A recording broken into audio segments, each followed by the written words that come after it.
இஸ்ரவேல் மக்கள் ஆண்டவரின் பார்வையில் தீயதனப்பட்டதை மீண்டும் மீண்டும் செய்தார்கள். அப்பொழுது ஆண்டவர் அவர்களை பெலிஸ்தியர் கையில் 40 ஆண்டுகள் ஒப்படைத்தார். சோராவை சார்ந்தவரும் தான் குலத்தாரும் ஆகிய ஒருவன் இருந்தான். அவர்தான் மனோவா. அவர் மனைவி மலடியா இருந்தாள். இவர்களை கொண்டு கடவுளின் திட்டம் என்னவாக இருந்தது இங்கே நாடக வடிவில் காண்போமா?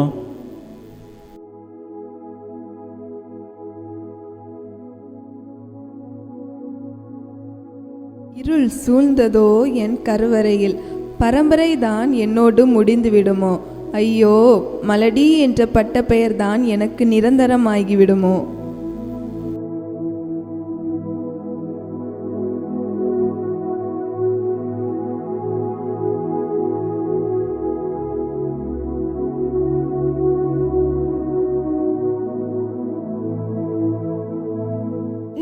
மலடியாயிருந்ததால் குழந்தை பெற்றெடுக்கவில்லை.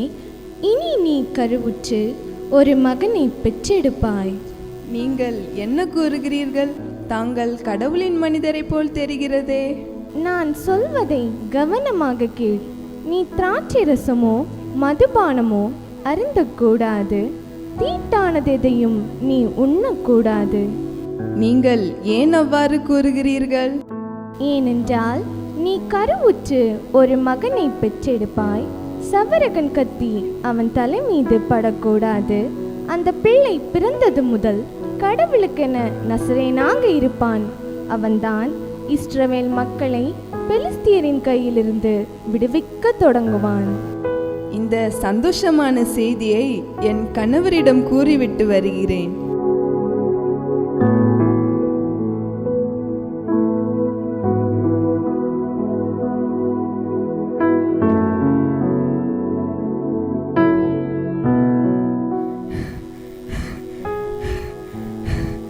எங்கே சென்று விட்டீர்கள்? விரைவாக வாருங்கள். நான் உங்களிடம் ஒரு முக்கியமான செய்தி சொல்ல வேண்டும்.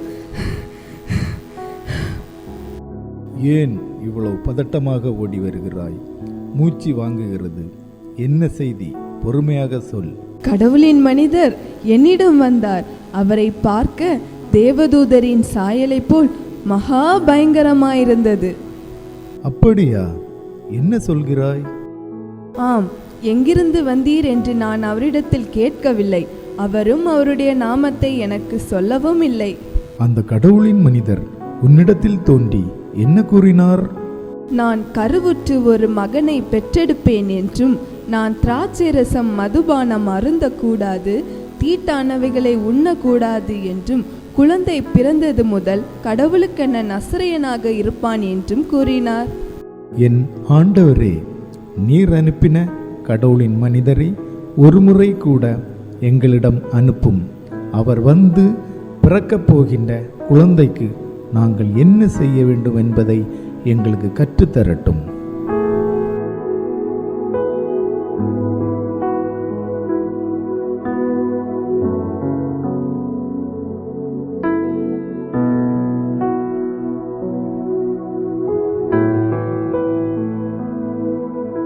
இது கடவுளின் மனிதரை போல் தெரிகிறதே. விரைவாக சென்று கணவரை அழைத்து வருவோம்.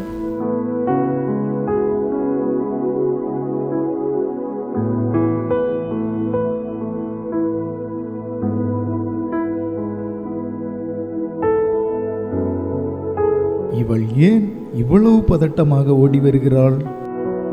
என்னுடன் உடனே வாருங்கள். இதோ அன்று என்னிடம் வந்த கடவுளின் மனிதர் இன்றும் எனக்கு தோன்றினார். இதோ வருகிறேன். அந்த கடவுளின் மனிதரை எனக்கு பார்க்க வேண்டும். வாருங்கள், செல்வோம். இப்பெண்ணிடம் பேசிய மனிதர் நீர்தானா? ஆம், நான் தான். நீர் சொன்ன வார்த்தைகள் நிறைவேறும் போது அந்த பிள்ளையை நாங்கள் எப்படி வளர்க்க வேண்டும், எப்படி நடத்த வேண்டும் என்று எங்களுக்கு சொல்லுங்கள். நான் இப்பெண்ணிடம் சொன்ன அனைத்தையும் அவள் கவனமாக கடைபிடிக்க வேண்டும். திராட்சை கொடியிலிருந்து வரும் எதையும் அவள் உண்ணக்கூடாது. திராட்சை ரசமோ மதுபானமோ அவள் அருந்தக்கூடாது. தீட்டான எதையும் அவள் உண்ணக்கூடாது. நான் சொன்ன அனைத்தையும் அவள் கடைப்பிடிக்க வேண்டும். தாங்கள் சொன்ன வார்த்தைகள் அனைத்தையும் நாங்கள் கவனமாக கடைப்பிடிப்போம். இந்த மனிதர் மூலமாக இவை அனைத்தும் கற்றுக் கொடுத்த ஆண்டவரே, உமக்கு நன்றி. ஆண்டவரே, உம் தூதரை அனுப்பி அடியாளுக்கு கற்பித்தீர். துன்பத்தை இன்பமாக்கினீர், இருளில் ஜோதியை காண்பித்தீர். வசந்த கால தென்றலாய் எனக்கு ஒரு மகனை தரப்போகிறீர்.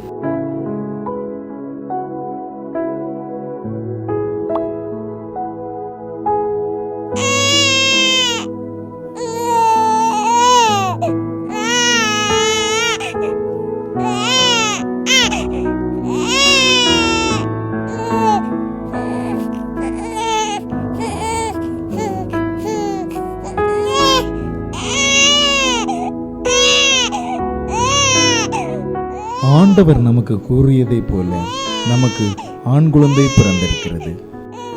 நாம் இவனை சிம்சோன் என்று அழைப்போம். நாம் சிம்சோனை நசரேயனாக கடவுளுக்கென்று வளர்த்தெடுப்போம்.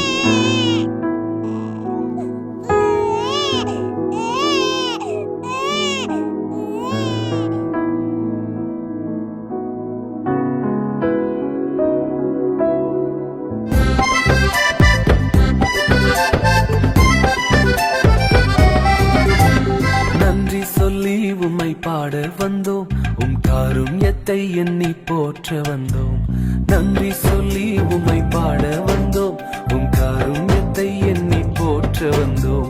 வார்த்தையினால் நீர் சொன்னதெல்லாம் கரங்களினால் இன்று நிறைவேற்றினீர். வார்த்தையினால் நீர் சொன்னதெல்லாம் கரங்களினால் இன்று நிறைவேற்றினீர். நன்றி நன்றி சொல்வோம் உயிர் உள்ளவரை, ஒன்றும் குறையாமல் காத்திடும் நல்லவரை.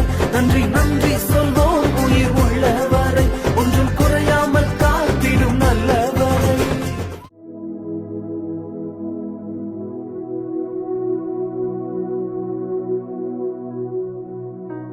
சிம்சோனை பார், அவன் எவ்வளவு பெரியவனாக வளர்ந்து விட்டான். விரைவில் நாம் இவனுக்கு நம் இனத்தில் ஒரு பெண்ணை திருமணம் செய்து வைக்க வேண்டும். அம்மா, அப்பா, நான் திம்னாத்துக்கு போய் வருகிறேன். சரி சிம்சோன், சென்று வா.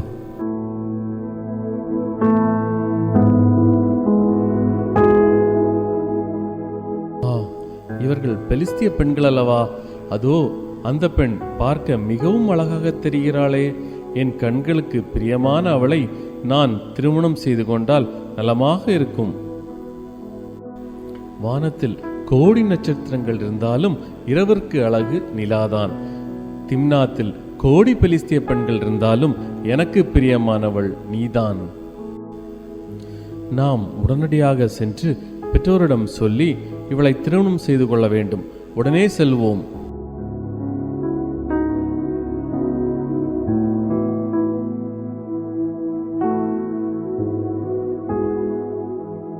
மகனே, திம்னாத்திற்கு போய் வருகிறேன் என்றல்லவா கூறி சென்றாய்? உடனே வந்து விட்டாயா? அம்மா, நான் உங்களிடம் ஒன்று சொல்ல வந்திருக்கிறேன். அப்பாவையும் அழைத்து வாருங்கள். இதோ வந்து விட்டார். அம்மா, அப்பா, நான் சொல்வதை கவனமாக கேளுங்கள். நான் திம்னாத்தில் ஒரு பெண்ணை கண்டேன். அவள் ஒரு பெலிஸ்திய பெண். அவளை எனக்கு திருமணம் செய்து வையுங்கள். சிம்சோன், நீ எங்களுக்கு அவமானத்தை கொண்டு வருகிறாய். திருமணம் செய்வதில் என்ன அவமானம் அப்பா? திருமணம் செய்வது அவமானம் அல்ல, பெலிஸ்திய பெண்ணை திருமணம் செய்வதுதான் அவமானம். நம் உறவு பெண்களில் யாரும் இல்லையா? நம் இனத்தை சார்ந்த ஒரு பெண் கூட உனக்கு கிடைக்கவில்லையா? நீ ஏன் விருத்த சேதனம் இல்லாத பெலிஸ்தியரிடம் சென்று பெண் எடுக்க வேண்டும்?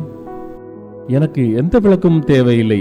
பெலிஸ்திய பெண் என்றாலும் அவளைத்தான் நான் திருமணம் செய்வேன். அவளைத்தான் எனக்கு பிடித்திருக்கிறது. அவளை எனக்கு மனமுடித்து வையுங்கள். இது தேவ கட்டளைக்கு புறம்பானது. ஆனால் உன் மீது நாங்கள் வைத்த அன்பினால் நாம் உடனே திம்னாத்திற்கு செல்வோம். மகனே சிம்சோன், நீ பயணம் செய்யும் பாதை கடவுளின் சித்தத்திற்கு மாறானது. அம்மா, அவள் என் மனம் கவர்ந்தவள். சரி, நீ விரும்பியபடியே நானும் வருகிறேன். வா சிம்சோன், நாம் திம்னாத்திற்கு சென்று நீ விரும்பிய பெண்ணை பார்த்து வருவோம். சிம்சோன், நீ குருடாக்கப்பட்டு விட்டாய். நல்லவற்றை எல்லாவற்றையும் விட்டுவிட்டாய். உன் வாழ்வில் என்னென்னமோ நடக்கிறது. போகும் வழியில் சிங்கம் கர்ச்சித்துக் கொண்டு அவன் மீது பாய்ந்தது. சிங்கக்குட்டியை வெறுங்கையால் கிழித்துக் கொன்றான்.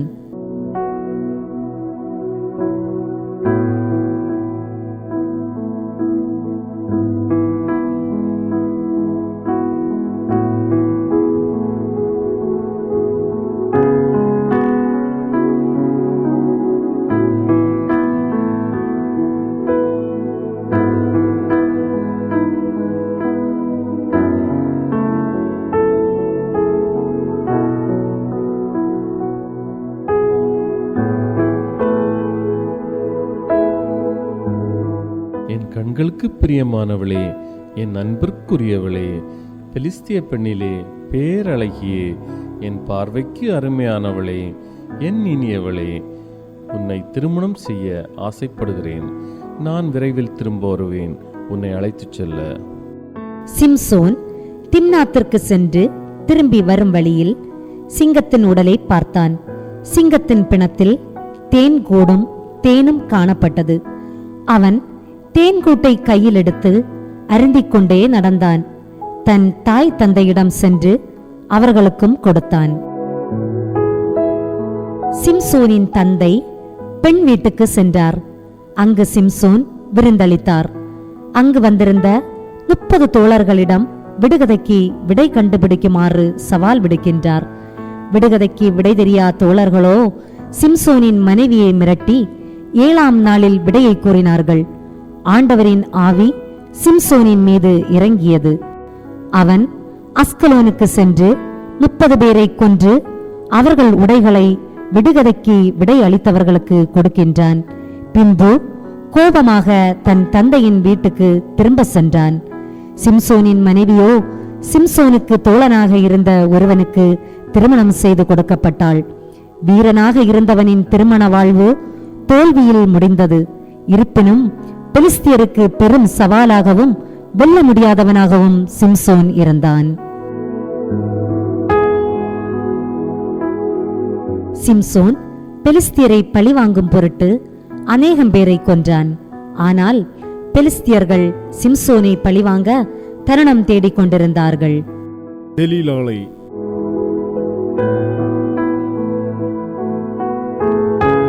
நீ எனக்கு ஒரு உதவி செய்வாயா? பெலிஸ்திய சிற்றரசரே, வாருங்கள். தாங்கள் வந்ததின் நோக்கம் என்ன? தாங்களுக்கு நான் என்ன செய்ய வேண்டும் என்று சொல்லுங்கள். என்னால் முடிகிற காரியம் என்றால் நான் செய்து தருகிறேன். நீ காதலிக்கிற சிம்சோனை எப்படியாவது மயக்கி எதில் அவனுடைய பெரும் வலிமை உள்ளது என்றும் அவனை எப்படி கட்டி வைத்து அடக்க முடியும் என்றும் நீ கண்டுபிடித்து சொல்ல வேண்டும். நீ கண்டுபிடித்து எங்களுக்கு அறிவித்தால் உனக்கு 1001 வெள்ளிக்காசுகள் தருவோம். நான் உங்களுக்கு அறிவிக்கிறேன். நம்பிக்கையோடு சென்று வாருங்கள்.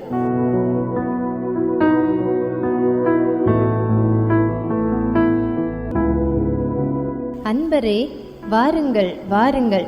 நான் உங்களுக்காக தான் காத்து கொண்டிருக்கிறேன். உன் அழகில் தொலையும் நான் தூண்டில் போட்டிலுக்கும் உன் அழகு குவியலில் அமிழ்ந்து விடுகின்றேன். நான் தென்றல் அழைத்து காணாமசைக்கின்றேன். நான் பரந்த உன் அழகின் பச்சையாய் பறக்கின்ற காதல் நெஞ்சோடு தொலைகின்றேன். நான் என் வாழ்நாள் தேடலில் கிடைத்த மிக சிறந்த பரிசு நீதான் நீதான். அன்பரே, என்ன இன்றைக்கு ரொம்ப சந்தோஷமாக இருக்கிறீர்கள் போல் தெரிகிறது. நீ என்னோடு இருந்தாலே சந்தோஷம்தானே? அன்பரே, நான் உங்களிடம் ஒன்று கேட்கிறேன், பதில் கூறுவீர்களா? நீ என் அன்பிற்குரியவள், என்ன பதில் வேண்டும் உனக்கு? உங்கள் மகாபலம் எதில் உள்ளது என்றும் எப்படி உங்களை கட்டி அடக்க முடியும் என்றும் எனக்கு கூறுங்கள். ஓ, அதுவா, சொல்லுகிறேன். 7 புதிய உலராத நரம்பு கயிறுகளால் என்னை கட்டினால் நான் வலிமை இழந்து மற்ற மனிதர்களைப் போல ஆகிவிடுவேன்.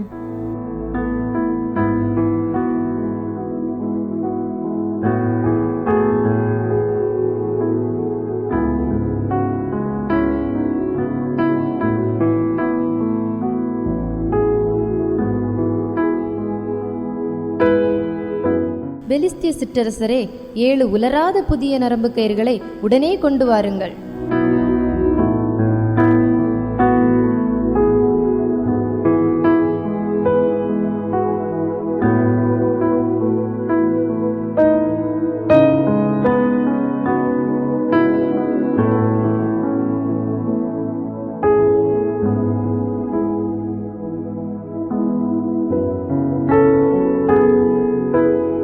சிம்சோன், பெலிஸ்தியர் உம்மை தேடி வந்து விட்டார்கள்.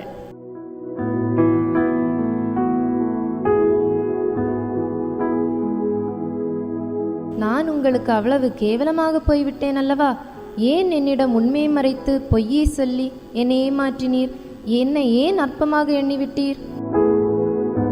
அப்படியல்ல தெலீலாள், கோபப்படாதே. நான் உன்னை மிகவும் நேசிக்கிறேன். அப்படியானால் எதனால் உம்மை கட்ட வேண்டும் என்று இப்பொழுது சொல்லுங்கள். இதுவரை பயன்படுத்திராத புதிய கயிறுகளை கொண்டு என்னை அவர்கள் கட்டினால் நான் வலிமை இழந்து மற்ற மனிதரை போல் ஆகிவிடுவேன்.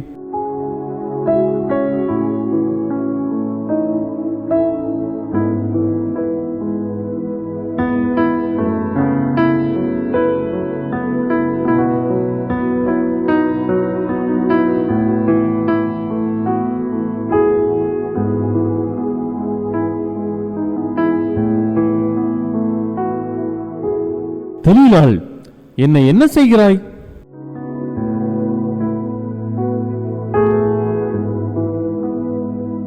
சிம்சோன், பெலிஸ்தியர் உம்மை தேடி வந்து விட்டார்கள்.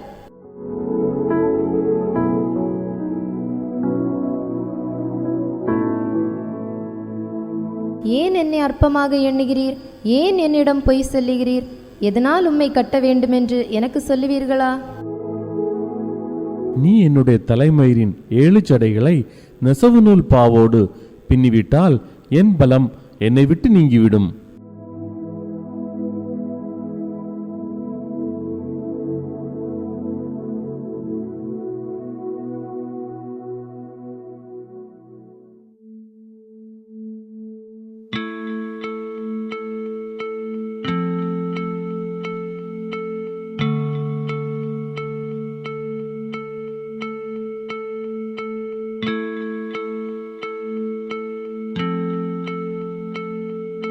சிம்சோன், பெலிஸ்தியர் உன்னிடத்தில் வந்து விட்டார்கள்.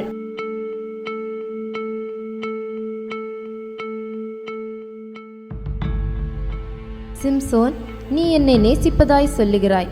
ஆனால் உன் இருதயம் என்னை உண்மையாய் நேசிக்கவில்லை. உன்னை சிநேகிக்கிறேன் என்று நீ எப்படி சொல்லுகிறாய்? 3 முறை என்னை அற்பமாய் எண்ணினாய், பொய் கூறினாய். உன்னுடைய பலம் எங்கு இருக்கிறது என்று நீ எனக்கு இன்னும் சொல்லவில்லை. தெலீலாளே, ஏன் என்னை தொந்தரவு செய்கின்றாய்? நீ என்னை ஏமாற்றினாய் அல்லவா? நீ என்னை நேசிப்பது உண்மையானால் எதையும் மறைக்காமல் தயவு செய்து என்னிடம் உண்மையை கூறிவிடு. சரி, உன்னிடம் நான் எதையும் மறைக்கவில்லை.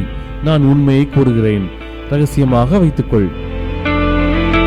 பாவம் சிம்சோன், அவன் உயிர் போகப் போகிறது என்று கூட தெரியாமல் என்னை நம்பி உண்மையை கூறப் போகிறான். நான் ஆசைப்பட்டபடி எனக்கு 1100 வெள்ளிக்காசுகள் கிடைக்கப் போகிறது. தெலீலாளே, என்ன சிந்திக்கிறாய்? என் பலத்தின் உண்மையை பற்றி உனக்கு சொல்லுகிறேன் கேள். சவரகன் கத்தி என் தலை மீது பட்டதே இல்லை. ஏனென்றால் நான் பிறந்தது முதல் தேவனுக்கென்று நசரேயனாக இருக்கிறேன். என் தலை மலிக்கப்பட்டால் அன்றே என் பலம் என்னை விட்டு போய்விடும். நான் பலமிழந்து மற்ற மனிதரை போல் ஆகிவிடுவேன். கழுகுகள் மேலே பறந்து செல்ல பிரதானமான 2 சிறகுகள் உண்டு. அவைகளில் ஒன்றை வெட்டி எறிய அதனால் பறக்க இயலாது. அதுபோலதான் நானும்.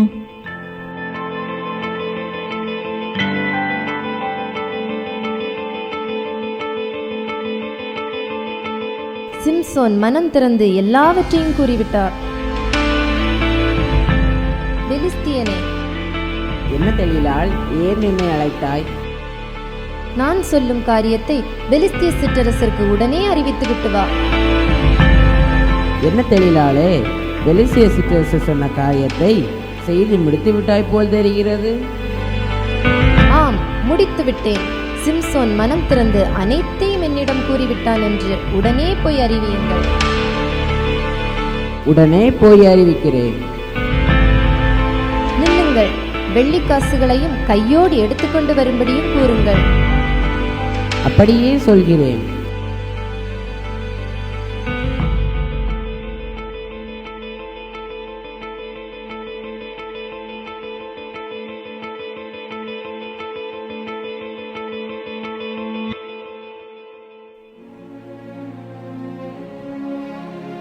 உங்கள் தலைமயிர் மிகவும் அழகாக இருக்கிறது. இதுதான் உன் பலத்தின் அடையாளம்.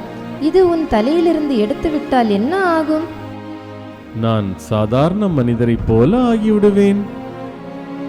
இதுதான் உன் பலம் என்று நம்புகிறாயா? இந்த தலைமயிர் உனக்கு மகத்துவமுள்ள தேவன் கொடுத்ததா? இது என் தாயின் கருவில் இருக்கும் போதே அறிவிக்கப்பட்டது. உன் பலம் இந்த முடியில்தான் உள்ளது. என்ன அழகு, என்ன அழகு!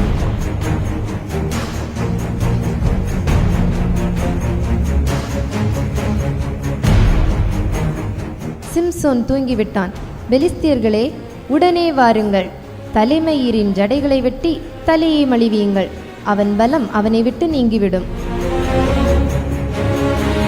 தெலிலாள் சிம்சோனை மடியில் தூங்க வைத்து ஒருவனை அழைத்து அவன் தலையின் 7 ஜடைகளையும் மழித்தாள்.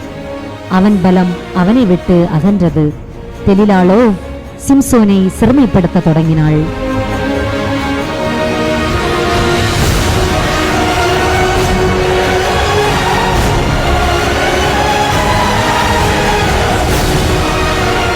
சிம்சோன், சிம்சோன், பெலிஸ்தியர் உன் மீது பாய்கின்றனர்.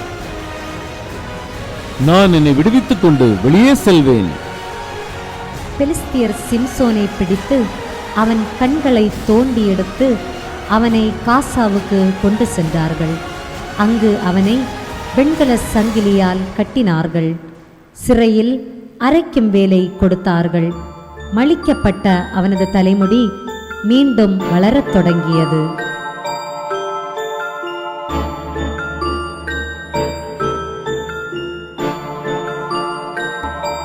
அனைத்து மக்களுக்கும் ஒரு முக்கியமான அறிவிப்பு. நாம் மாபெரும் விழா ஒன்றை கொண்டாடப் போகிறோம். நம் கடவுள் நம் எதிரி சிம்சோனை நம் கையில் ஒப்படைத்திருக்கிறார். ஆகவே நம்முடைய நாகோன் தெய்வத்துக்கு பலி செலுத்தி இவ்விழாவை கொண்டாடுவோம். வாருங்கள். நம் கடவுள் நம் எதிரி சிம்சோனை நம் கையில் ஒப்பு கொடுத்தார். இவன் நம் விளைநிலங்களை அழித்தவன். இவன் நம்மில் பலரை கொன்றவன். சிம்சோனை கூப்பிடுங்கள், அவன் நமக்கு வேடிக்கை காட்டட்டும். பெலிஸ்தியர்கள் தங்கள் கடவுளான தாகோனுக்கு ஒரு பெரிய விருந்து கொண்டாடுகிறார்கள். அது சிம்சோனை வென்றுவிட்டதாக கொண்டாடும் விருந்து. அந்த விருந்துக்கு பெலிஸ்தியர்களின் அனைத்து தலைவர்கள், தளபதிகள், முக்கிய தலைவர்கள் உட்பட 3000 பேர் வந்திருந்தார்கள்.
இளைஞனே, இந்த வீட்டை தாங்கி நிற்கும் தூண்களை நான் தொடுமாறு என்னை அழைத்து செல்.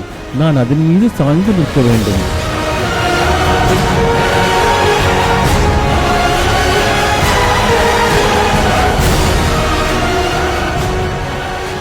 என் தலைவராகிய ஆண்டவரே, இந்த ஒருமுறை மட்டும் என்னை தருளும். எனக்கு ஆற்றல் தாரும். என் கடவுளே, என்னை பலப்படுத்தும். என் 2 கண்களுக்கு ஈடாக பெலிஸ்தியர் மீது ஒரே தாக்குதலால் பழிவாங்கும்படிக்கு என்னை நினைத்தருளும். என் உயிர் பெலிஸ்தியருடன் மடியட்டும்.